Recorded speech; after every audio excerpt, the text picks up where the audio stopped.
Hello and welcome back to Learn Chinese with Taranum. Today we are going to learn how to say goodbye in Chinese. In Chinese, the word for goodbye is 再见.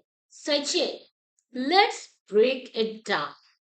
The first character, 再, which means again, and the second character is 见, to see. So literally, 再见 means see you again.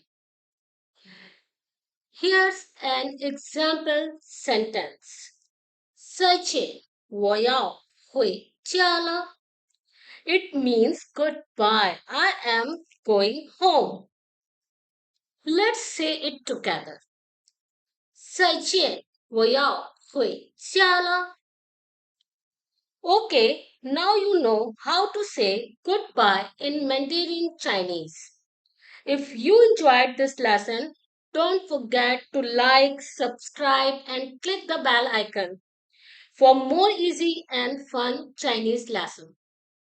See you next time. Goodbye. 再见.